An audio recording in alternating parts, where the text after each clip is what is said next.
దొరికిన వాడిని తురుముదాం, దొరకని వాడిని తరుముదాం. అసలు కాశ్మీర్లో ఉగ్రవాదం అనేది లేకుండా చేసి దేశం మీసం తిప్పుదాం అన్నట్టు బోర్డర్లో చకచక కదులుతోంది భారత ఆర్మీ. ఈసారి ఉగ్రవాదుల ఏరివేత చరిత్రలో నిలిచిపోవాలంటూ వ్యూహాత్మకంగా ముందుకు వెళ్తోంది. టెర్రరిస్టులకు సపోర్ట్ చేస్తున్న స్థానికులను సైతం వేటాడుతోంది. శత్రువులు కుత్తుకలు కత్తిరించేందుకు జవాన్లు చూపిస్తున్న జోరు పాపాల పాకిస్తాన్ గజగజ వణికేలా చేస్తోంది. పెహల్గాం దాడి ఘటనతో యావత్ భారతం కన్నీరు పెట్టుకుంది. ఆ కన్నీళ్లకు బదులు తీర్చుకోవాల్సిన అవసరం, బాధ్యత ఇప్పుడు అందరిపైన ఉంది. దీంతో ఉగ్రవాదంపై ఉక్కుపాదం అన్న రెగ్యులర్ మాటకు విరుద్ధంగా ఫుల్ ఫోర్స్ తో కదులుతోంది భారత బలగం. ఉగ్రవాదం అంతు తేలాలి, లెక్కకు లెక్క పక్కాగా అప్పచెప్పాలి. మరోసారి భారత్ వైపు చూడాలంటే గజ్జున వణికిపోవాలన్న రేంజ్ లో దూసుకుపోతోంది ఇండియన్ ఆర్మీ. బీఎస్ఎఫ్, సిఆర్పీఎఫ్ తో కలిసి కసిగా అడుగులు వేస్తోంది. ఇక వేట మొదలైంది. ఆ రాత రాసిన భగవంతుడొచ్చినా ఆపలేడు అన్నట్లుగా ఉగ్రవాదుల ఏరువేత షురూ చేసింది. కశ్మీర్ స్థానికులు ఒకప్పటిలా లేరు.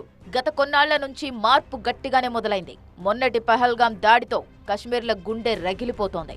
ప్రశాంతంగా ఉంటే కశ్మీర్పై ఉగ్రవాదులు తుపాకీ ఎక్కుపెట్టడంతో కడుపు మండిపోతోంది. దీంతో ఉగ్రవాదుల గురించి సమాచారాన్ని రహస్యంగా భారత్కు అందజేస్తున్నారు. ఊహా చిత్రాలను సైతం విడుదల చేయడంతో లోకల్స్ మరింత అప్రమత్తంగా వ్యవహరిస్తున్నారు. ఇక లోకల్స్ సపోర్టుతో ఇంటింటా జల్లెడ పడుతున్నారు సైనికులు. ఎన్కౌంటర్లతోనూ విరుచుకుపడుతున్నారు.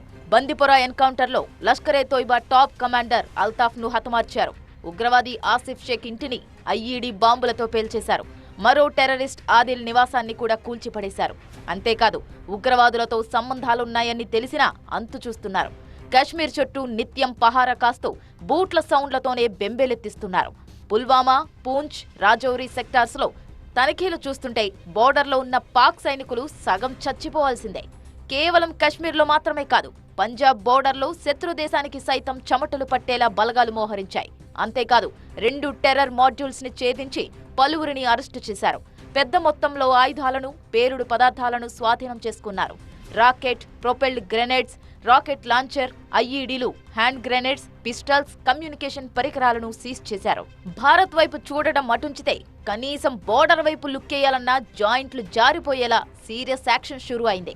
అనుమానం వచ్చినా అంతు చూస్తుండటంతో పాక్కు చలి జ్వరం పట్టుకున్నట్లయింది.